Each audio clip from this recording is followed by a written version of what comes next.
The final session is nearing, and now we have Dr. Mrinalini Sinha with us. Dr. Sinha is the Alice Freeman Palmer Professor of History, University of Michigan. We are honored to have her when she will give a talk on gender and colonialism, our retrospective. Dr. Sinha, over to you.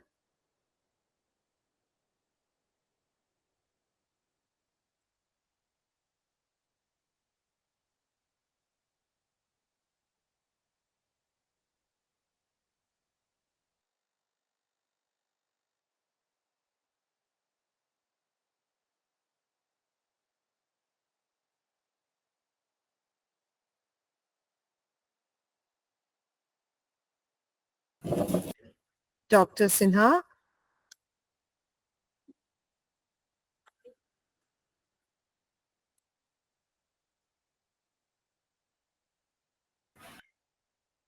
will you kindly unmute yourself? Oh, yes, I am. I was muted. Sorry. Can I use a PowerPoint? Certainly, please. Uh, do you know what I need to do to put it on Google Meet? Yes, we have Mr. Arvind who will just help you out with that. Okay, thank you so much. And I just wanted to thank you for this invitation and thank everybody for being here after a long day. I wish I could have been part of the earlier panels as well, but unfortunately it was midnight for me. And so I wasn't able to join you all. I hope you had a good conference. Yes, certainly. No worries, ma'am. Okay. We have Mr. Arvind with us. So Arvind, I have my PowerPoint. Should I send it Yeah, to you? What do you want me to do? you you either can send to me or you can open the PowerPoint and you will see below a button present now.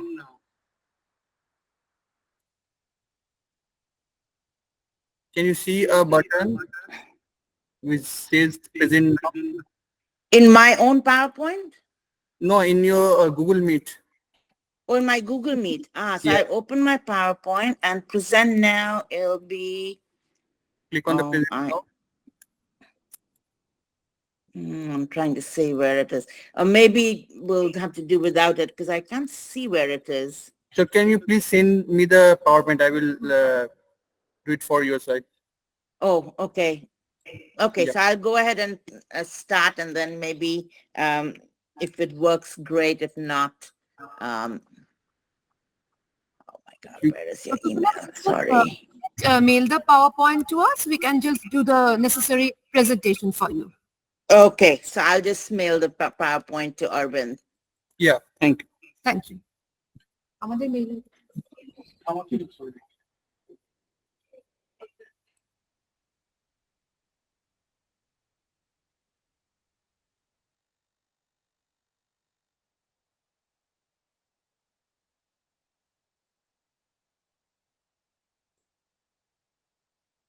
Okay, everyone, I really apologize for this. I didn't realize that it was a Google Meet. I thought it was Zoom, and I know how to do it on Zoom, but not on PowerPoint. But I'll just go on Google Meet. But I'll just go ahead and get started. I know your focus for this conference has been on empowerment, and that is often the subject that an activist can really take up very well. Unfortunately, I am an academic. And my presentation will be more academically oriented, but I think it does raise the issues of empowerment that I think is useful in the relationship between academic scholarship and public and activism. I see that relationship as in one that's naturally productive, that I think as scholars, our job is often to open up new ways of thinking. And it is on the basis of those ideas that I think activists act on and give us more questions and situations to think about. So I do want to think of this as a sort of reciprocal relationship. I chose for my talk something that I I've been thinking about for a long time and writing about for a long time, and that is the relationship between gender and colonialism. As a historian, I have studied this for a long time. I've been kind of interested in seeing how to think of how gender has impacted colonialism, how colonialism has impacted gender. So my outline for my talk, and I'm just going to, oh, I don't think I can move the slides here. The outline for my talk, Anirban, do you think I can move the slides on my side, Arvind? Yeah. And we are afraid that, ma'am, you can't do it, but we can operate it over here. So whenever Oh, you okay, need, great. I Okay, will thank let you. us. So could we go to the next slide then, please? Sure. And yeah, and so this outline, and then you just, it's a delayed slide, so you could just turn it all on. Just, yeah. So basically the way I want to organize this talk is in three parts. So first is what gender scholarship did to our understanding of colonialism. Second, how colonialism has made us rethink what gender is. And then in the third part, I want to talk about how this relationship in the scholarship, what gender has done for colonialism, what colonialism has done for gender, has opened up a new way of thinking for us of both gender and power that I'm referring to as a moment of going beyond colonialism and thinking in and through what I'm calling a para-colonial framework. And I think that might be a useful way of thinking about gender today. So if we look at, and can we go to the next slide, please? The study of colonialism was completely transformed largely as a result of gender scholarship, I would argue. Some of the most important reconsiderations about colonialism actually came from feminist historiography that developed around the 1980s. So one really important example is this recognition that colonialism was not a modernizing force. So much of the historiography of colonialism had been built on this notion that it was something that brought modern developments in the colony. And the classic example of that was, of course, and can we go to the next slide, the abolition of sati in 1829 was often seen as that kind of quintessential moment of modernizing that came through colonialism. But what I want to do is to remind ourselves that it was feminist historiography, the work of somebody like Lata Mani, that really questioned what the abolition of sati meant and made us recognize that far from being a straightforward, clear-cut modernizing development, it ended up being really a much more complicated development that in some ways led to a mummified or traditionalizing of India rather than a modernizing of it. And I want to flesh that out by looking at it a little in relationship to witchcraft trials in Europe. So if you look at witchcraft trials and sati together, you get this very clear sense of deconstructing colonialism's modernizing credentials. So if we go to the next slide, please? If we look at witchcraft trials, we see that in Europe, there was a sudden outbreak of witchcraft trials in the 16th century. Scholars have tried to figure out how to explain the sudden outbreak of it. Of course, there were people had been tried as witches long before, but in the 16th century, there was a real epidemic of witch trials, a panic, a hysteria around witchcraft trials. So trying to understand what was going on, that suddenly this long practice had kind of taken on this lethal and very expansive form. One way scholars had tried to explain it is to suggest that it had to do with the emergence of a new state bureaucracy that was trying to take over from the bureaucracy of the church, that was a broader secularization process. And the way in which the state did that is first allowing the church to prosecute these witch trials initially, and then eventually taking over that role from the church, and then eventually putting an end to witch trials. By the end of the 17th century, we see this epidemic of burning women and some men, but mainly women as witches, and torturing them had kind of come to an end. Now, when we look at this witch trial and the history of it and the explanations for it, the explanation has been always historical. It's not been explained in cultural terms. So people do not associate witch trials as part of European culture or part of Christian culture. And one of the reasons it is not is partly because of the way in which it was, it emerged and then it was ended, even though people did find religious justifications for it in the past. Now, if you contrast that with the history of sati, and this is the point that a scholar like Lata Mani had been making, you see a much more complicated relationship to both its sudden and development, emergence in the 18th century, and then its decline towards the 19th century. So the sudden outbreak that happens in Bengal, it coincides in interesting ways with the rise of the East India Company and its control over Bengal, this sudden epidemic. People have found various reasons to explain it. Some of it had to do with the uncertainties of that time. It had to do also with the particular laws of inheritance in Bengal compared to other parts of the country that had kind of made the widow's rights to inherit a more problematic question for certain groups of people at that time. The British didn't have a universal, a uniform response to it. There was both tremendous fascination and disgust at it initially. And so the British would first, in 1813, legalize sati, demarcating what they call good sati from bad sati. Good sati would be when people did it supposedly willingly, and bad when they did it unwillingly.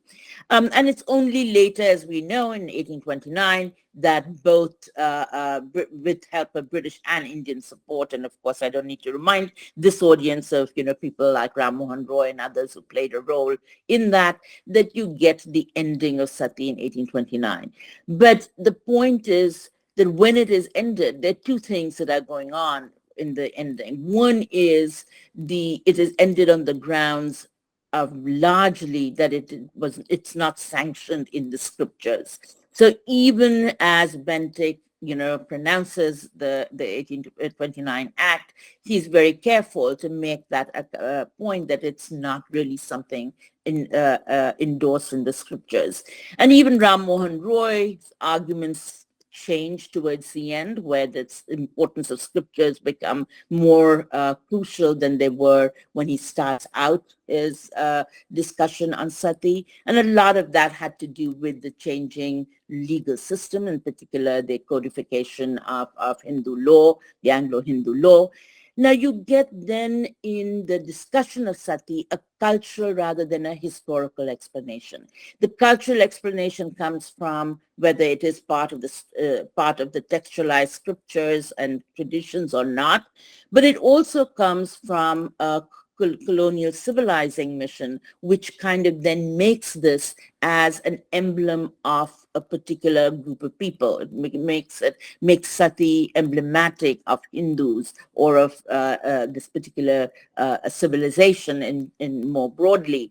And that then produces equally defensive responses, where sati then becomes part of our culture in a way that witchcraft trials or burning and torturing witches doesn't become part of European culture.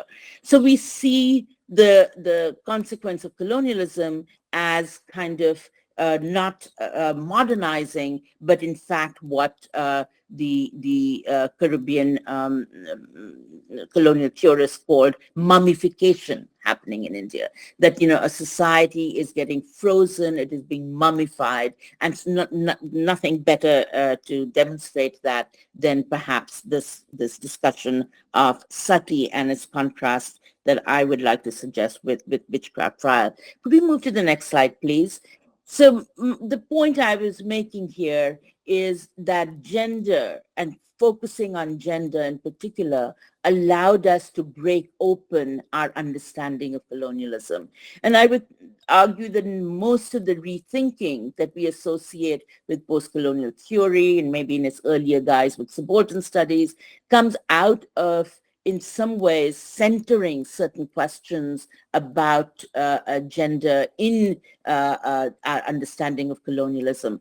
Of course, not all scholars took that up, but I think it was an early insight coming out of feminist historiography that centered gender in its understanding of colonialism that enabled the entire flourishing of scholarship on colonialism that took place in the 1980s and 90s. But I want to switch gears here and then think about what colonialism did to gender. That how did the study of colonialism make us rethink gender, just as focusing on gender made us rethink what we meant by colonialism. Can we go to the next slide, please? Okay, and here I'm drawing a little from my own earlier work. So one thing it allowed us to do, how colonialism changed our understanding of gender, is that if we thought gender had to do with just relationship between men and women, one of the things that the study of colonialism did is it showed us that no, gender is operable in all kinds of relations of power. It has not to do just with the relations between men and women. And so this is, of course, referring to the way in which the Bengali Babu, in particular, middle class, Bhadralok men in Bengal, but, one could argue nationally as well, basically Western educated Indians who posed the biggest challenge to British rule end up becoming effeminized, becoming in colonial caricatures, being seen as people who are not manly enough, but yet, not naturally, unlike women, people who have feminine qualities that are not natural. These are unnaturally feminized creatures. So one consequence was to start thinking that gender is much more than just understanding relations between men and women. Next slide, please. And what that did, once we start seeing that gender doesn't have to do with just men and women, the second thing that we see happening to our understanding of gender as a result of looking at colonialism is that it kind of makes us also question this certain kind of very binary conception of gender, that gender has to do with how we think of men and women are being formed only in relation to each other and only in relation to sexual difference between men and women. We start looking and seeing that there are many ways in which gender operates, and it doesn't always operate in this binary fashion. Scholarship on non-European, non-modern societies have shown us a range of gender relations. So this is just an image from the Indian context, where we think of both, the eunuch or the hijra as the Khwaja Sarai as the third gender. We see, various kinds of relationships where some scholars have even gone so far to argue that, we can actually think of three genders or even more than three genders, and sexuality and gender would need to be opened up from this kind of very binary thinking that comes much later and for many associated with a colonial framework. Could we go to the next frame, please? Okay. So if we've exploded our understandings of colonialism as a result of gender scholarship, likewise, we're beginning to rethink what gender is. What is a woman? What is a man? Are they necessarily just two kinds of gendered beings? If gender has been rethought and gender has to do much more than with men and women's relationship, then where are we today, and what can be taken away from this kind of mutual and very productive unraveling of colonialism by gender and gender by colonialism? Where can we go from there? And I want to kind of refer to this as going beyond colonialism in our thinking of gender. Couple of things that I'd like to highlight in that. Can we go to the next slide, please? So first, some people have looked at this challenge that has happened to our understanding of gender by simply suggesting that this binary, this fixed notion of man, woman, simply came to us from the colonial rule. It simply came from modern Europe that imposed its own binary way of thinking on Indian society. I think scholarship from the Indian context problematizes that, especially if we look at ancient and pre-modern period. We see, yes, there is very clearly a sex-gender system at work. This is not something that is coming straight from Europe, and we have a much more flexible gender system.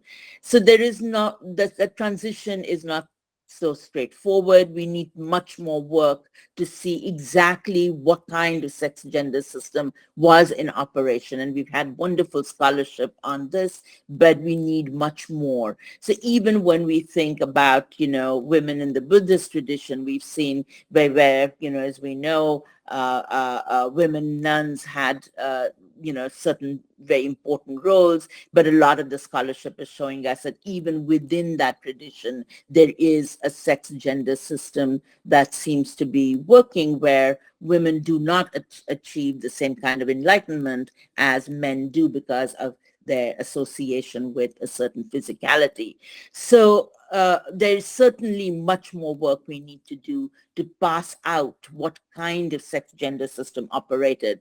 But what this questioning of gender has at least allowed us to do is that I think it's no longer possible to simply assume that there is only one kind of sex gender system that was operable from ancient to modern times. We need more carefully nuanced scholarship that looks at what is at stake and keeps that those categories open. And I think that is a very empowering moment in our scholarship, that instead of simply assuming that this is a fixed question that we can go back and look at from ancient to now, is to really look at our material and question that again. So I want to think about this. Can we go to the next slide, please? So I want to think about what I'm suggesting, how we look at this as what I would call a para-colonial moment in our scholarship. And para-colonial, this concept I'm borrowing from an Africanist, Stephanie Newell, an African feminist, whose work was taken by a South Asianist, Catherine Butler Schofield, who worked on the Mughal period, and Professor Schofield uses it in very much the way I'm wanting to refer to it here, where para-colonial both recognizes the impact that colonialism has made, but does not assume it's the only impact, or does not assume it is the overpowering impact. So you can have developments of thinking about how sex gender system might evolve that is both alongside, beyond, aside from colonialism.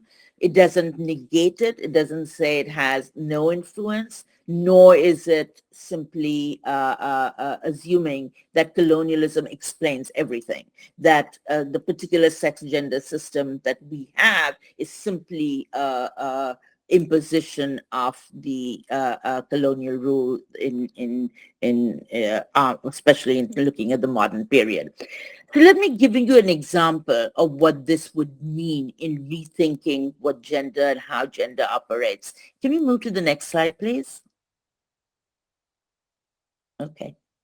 So I want to give two examples of what I'm referring to as this paracolonial system.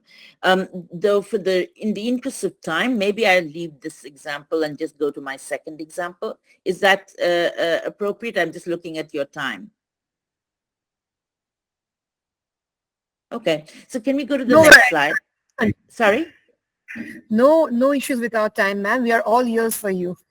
Oh, thank you. But I know you have a late, in a 5 o'clock deadline. So let me move to just the second example. That might be better. Can we go to the next slide, please?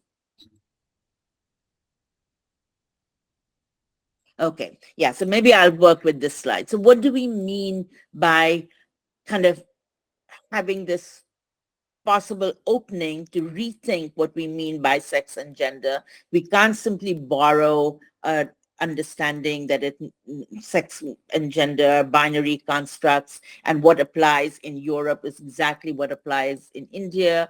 I think if we are radically opening this idea, then how can we actually think about the way in which we would want to understand feminist politics, gender politics today? So as I said, I'm not going to go with my first example, but just focus on the second example.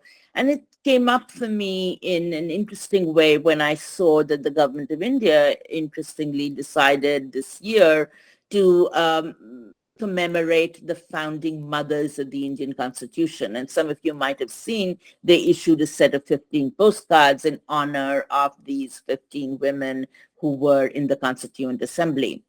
I was very pleased to see that because these women were, in a way, largely forgotten because of various reasons. I mean, one just standard celebration of only the male founding fathers. That, of course, was one reason for the neglect. But I think also in scholarship, and that's what I'm interested in at the moment, that it was also in scholarship these women were neglected, partly because people assumed that these were, they had nothing new to offer. They were simply copying either Western models. One was that these were Western-inspired feminists, or they were often dismissed as being elitist. So these were all middle-class elite women. They didn't represent a sort of democratic understanding of women and of gender in any way. So whether it was feminist scholarship or progressive left scholarship, it was very easy to dismiss these women. And so it was interesting for me to see them re-emerge in 2024 and trying to understand what their re-emergence really meant. And maybe also going back and looking at what their contribution had been. I think it had been so easy to dismiss their contribution because we wanted to judge them almost entirely from or within a Western understanding of feminism. When we did that, they fell short. They didn't match up to that. Can we go to the next slide, please? And this is my last slide, that when we looked at them from the Western point of view, and they did take part in very many the same Western struggles. So here is their struggle to get the right to vote, both for European women, but also for Indian women. A lot of these women who were recognized in the Constituent Assembly had been long struggling for suffrage in the Indian context from 1919 onwards. But if you look at it simply that they were doing exactly what the European women were demanding, then you would see imagine that their main opponent were other men. But actually, these Indian feminists often worked very closely with progressive men on a number of issues.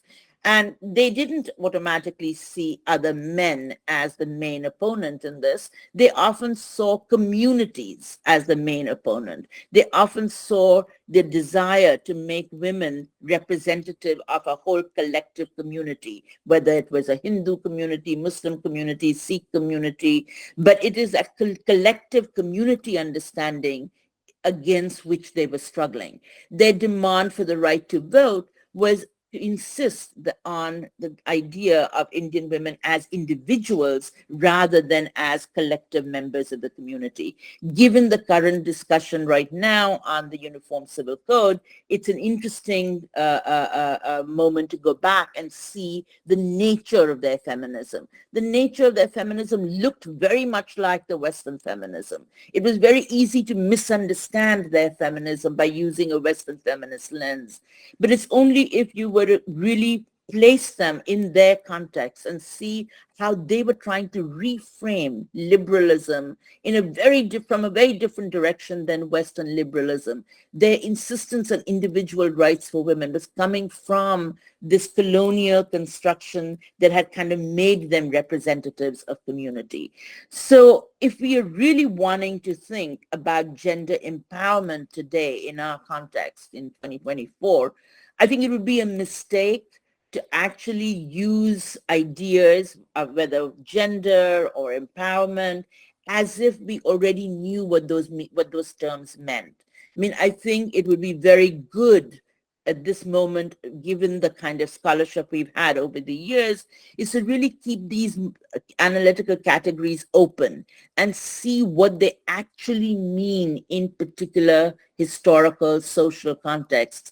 They may look like something else, but often if we analyze them densely and closely, they may function in a very different way. So I'm going to end with that comment, basically urging us to be more contextual, more specific to our own sources and our own material. Thank you very much. And I apologize if I went a little over. And thank you, Arvind, for being such a patient helper with my slide presentation. Thanks to you, madam, for giving such a comprehensive and an insightful take on gender and the historical perspective of it. Now I open the floor for discussion. We invite your valued comments, any question or any insights on your part, please. I had a question. Yes. Yes.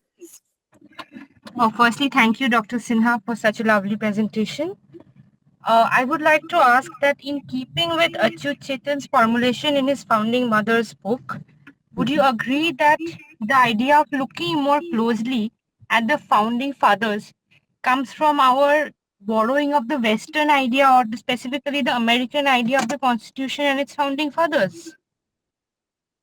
I mean, I don't want to comment on that particular book in the usage of the term founding mothers, but yes, it's true that there are, I mean, at this point, there is two impulses. That one, we want to, in this globalized world, we want to kind of see those parallels. So, yes, they had founding fathers, we had founding fathers and founding mothers. So there's a very interesting way in which we want to say you had your founding fathers, but we had both founding fathers and founding mothers. And that's good because it does allow for some comparison between the US context and the Indian context. But my fear is that sometimes we use those terms as if they are exactly parallel. So I would appreciate if, even if we use the term founding mothers, that we would actually then go in and see, does founding mothers do justice to what these women actually were doing in the Constitution? My own gut feeling is that I think their contribution came much before, and by the time they come to the Constituent Assembly, they're much more constrained. But I think their work in the 1920s, 1930s was even more powerful than what really they end up doing in the Constituent Assembly. So I might personally hesitate using the term founding mothers for them because many of their ideas were not really fully absorbed in the Constituent Assembly. Thank you so much.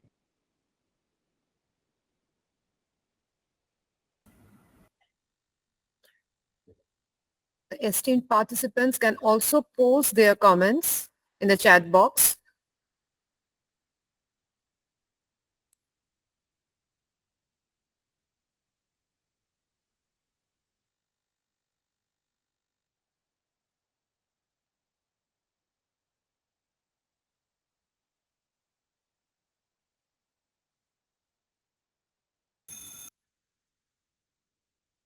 we are really indebted to you, madam, for spending Not at all.